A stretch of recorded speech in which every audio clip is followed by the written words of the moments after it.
I'm being joined tonight by a chieftain of the Labour Party, an actor and a lawyer, Mr. Kenneth Okonkwo. Thank you so much indeed for coming tonight. Thank you very much, and thank you viewers at home for joining us.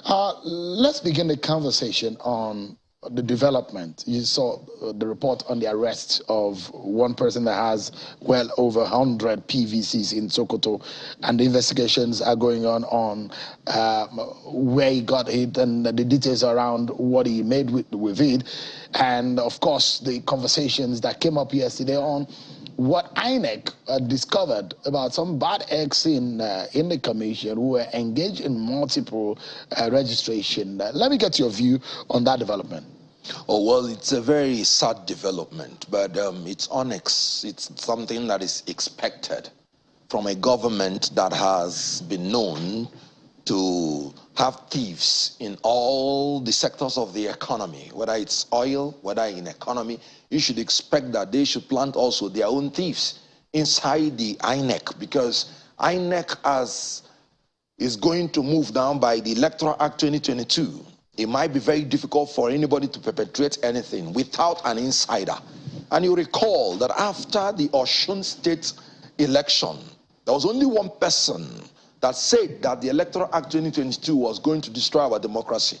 And the person is Bola Ahmed Tinubu. He made it clear. And of course, with profound respect, sir, Electoral Act 2022 will not destroy our democracy. It will destroy the insatiable appetite of politicians, probably like you, to manipulate our election. You know, after the Osun State election, Adeleke said that the difference between Electoral Act 2010 and Electoral Act 2022 is in his losing or winning election. You know that in 2010 Electoral Act, the overvoting is calculated not based on accredited voters, but based on a manual register. And can you imagine the absurdity of it? That you could bring a result that is actually more than the people that presented themselves to vote, and you have nothing in law to defend yourself. But in 2022, you saw that those things were taken care of. So the Beavers has provided a shield whereby, based on the accredited voters, that is what overvoting is based on.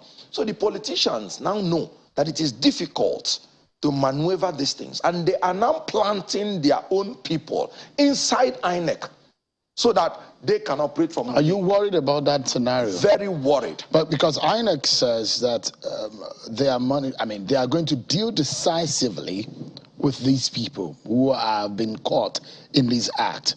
You know, INEC, with profound respect, can only express their wish, but their wish cannot be their command. When they are not in charge of the instruments of coercion, in other words, the instrument of enforcement of laws, they are not in charge of the judiciary.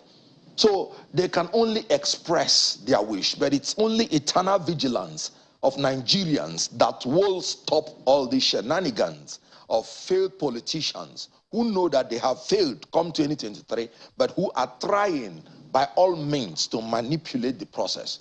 2023 is not going to be an election like any other. And that is why every Nigerian should be eternally vigilant. The INEC can only express. What bites do they have? They don't have any power over the police. They don't have any power over the judiciary. So I sympathize. But do you trust that INEC would deliver on the promise of a free and fair election? Professor Mahmood is the only INEC chairman that has the fortunacy to be appointed for the second time from my adult age, meaning that there is reasonable confidence in him that he has an intention to deliver. But the intention can only materialize if he is given the adequate support from the state. So if you say intention, fine. If you say wish, fine. If wishes were horses, beggars will ride. So Nigerians should not rely on the promises, wishes, or aspirations of INEC. They must move ahead to supervise vigilantly whatever is going to happen to make sure that the 2023 election is delivered. You seem to be very quick in pointing accusing finger at the ruling party APC about some of what have been discovered. Are you saying that there are no bad eggs within your party? They are thinking of maneuvering the process? Because there are politicians. Politicians are not only in the APC or PDP. Your party, you are a politician. Yes. Are you saying that there are no, it's in only your party that you have saints? All right. The monkey said he's carrying his child at the back and cannot vouch whether he will pick apple from his back. What I'm saying is, don't give any politician benefit of doubt, whether the person's name is Kenneth Okonkwo or another person. You're not going to vote for a pope. You're going to vote for a president. What I'm saying is, INEC should not give any politician any benefit of doubt. Go in there, do what you're supposed to do, and whenever any politician wants to do anything that is untoward, take him out. How do you do this without the law? I mean, there are those who have agitated for the Electoral Offences Commission in that sense, a law that permits a body that will be able to prosecute electoral offenders adequately. You know, the problem we have in Nigeria is when a committee is not performing well, the first thing that comes to mind is to set another committee to check what that committee is not doing. We had ICPC, and we said they're not performing well. We formed EFCC.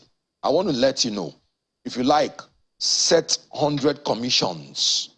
If the attitudinal change and revolution does not come in, if the issue of integrity does not come in, the same virus that is in one will quickly go into another.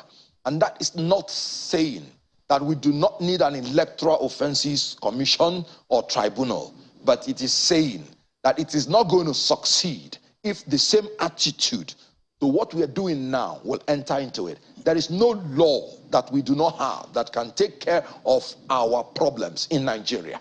But the issue is the issue of integrity, character, and attitude. So whatever we are going to do, and I say, like I said, with all due respect, we may need it, but we will be duplicating incompetence and incapability if our attitudes do not change. A lot of people have critically analyzed the electoral law and says, look, it has really provided for us a system that can give us a good election if people abide by it. Yes. And I see that a lot of Nigerians are also very vigilant. They're following the process. But I'd like to ask you, a very big question mark over our election in the last few years is the issue of money politics, vote buying. Does your party, the Labour Party, with Peter Obi leading the guard in your party, holding the flag of your party, do you have what it takes to be able to stand shoulder to shoulder with the so-called bigger political parties money-wise? Well, first of all, we have this our slogan, we don't give shishi. And it's a slogan that the Nigerian people gave to us. We did not even say it.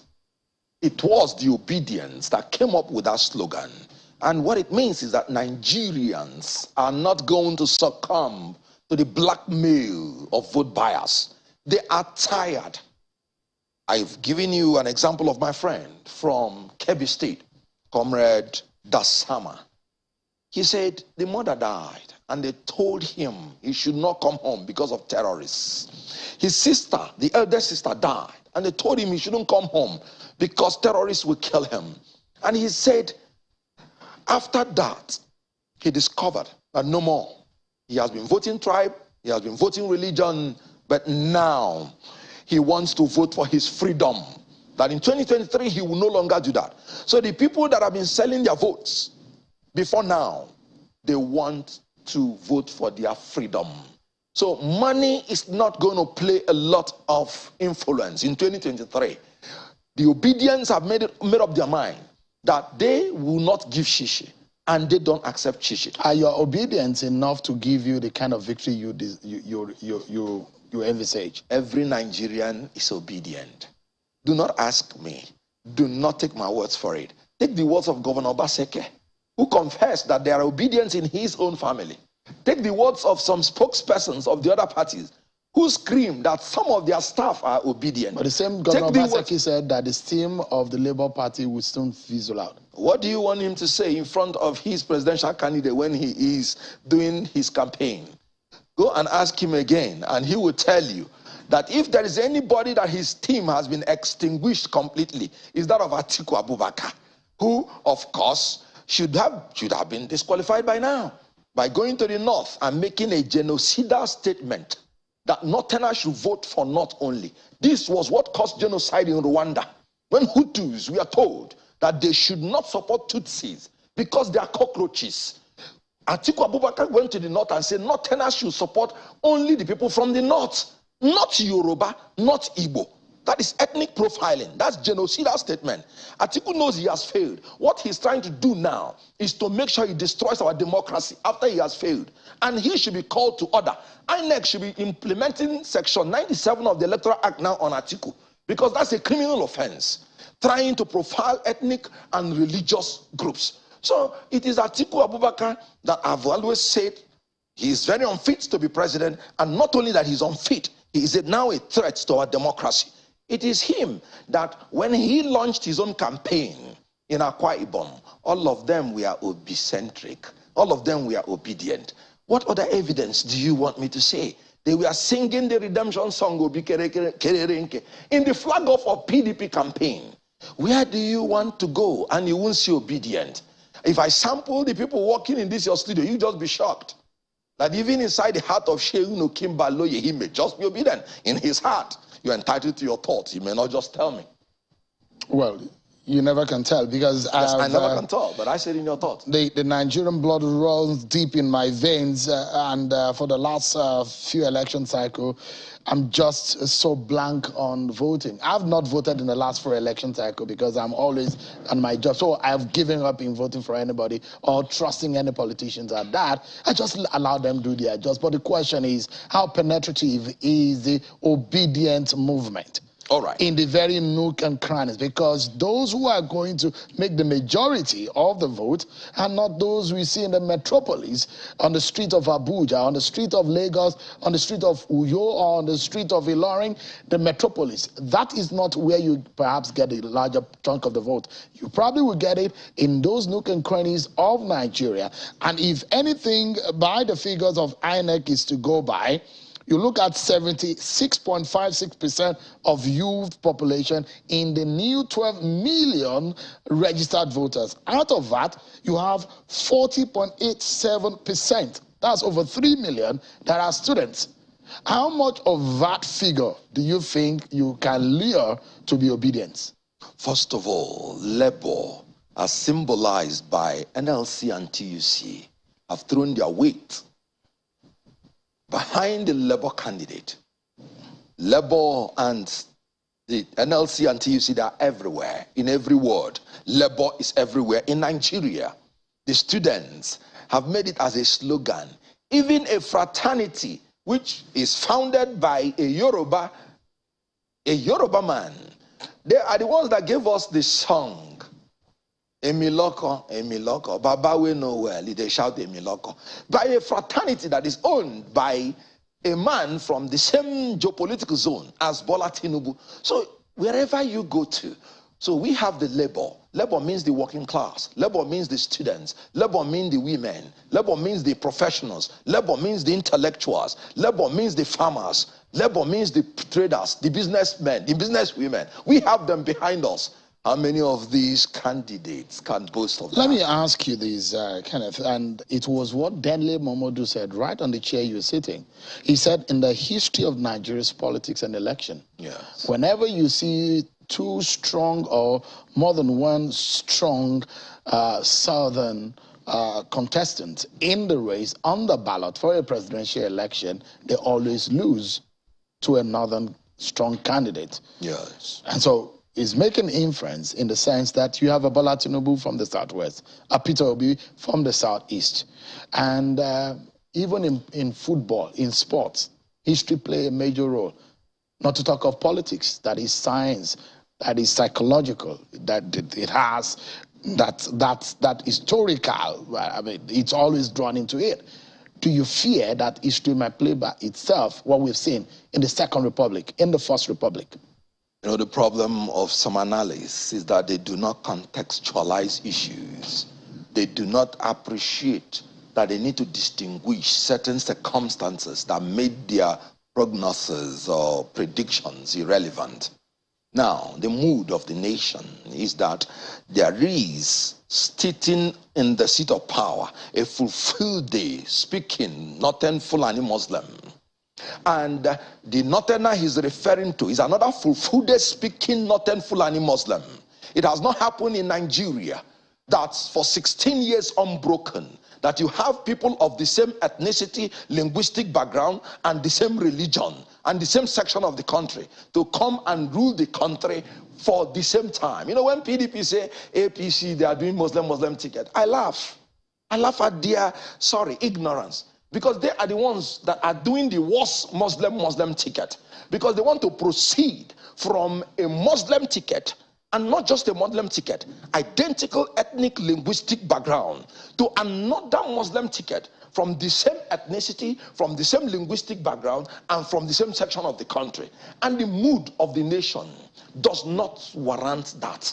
So what he is saying was when, for instance, in 1979, you had UPN, MPP, and you had the North. And the sentiment of power shift and rotation was not there.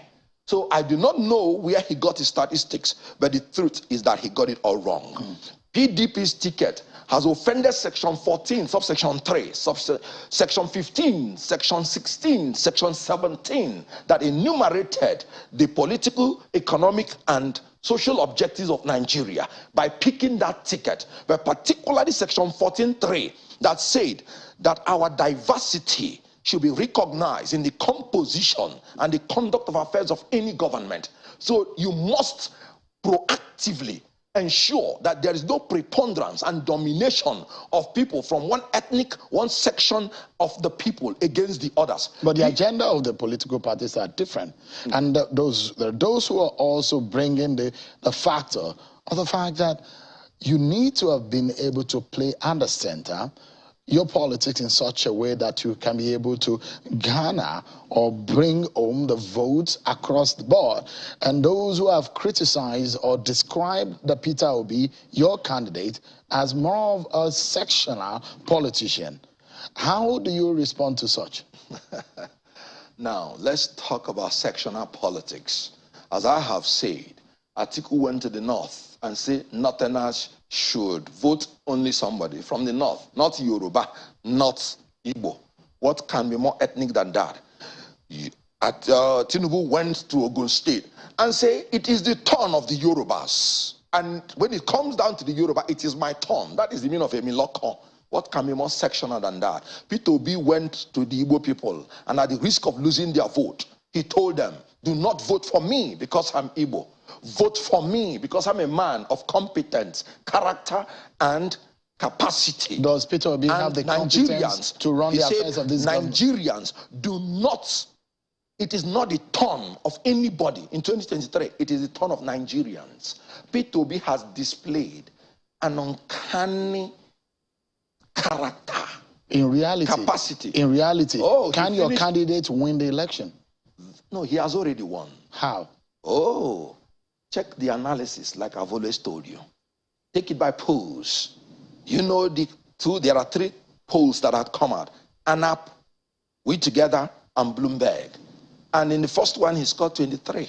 In the second one, 53. In the third one, 75.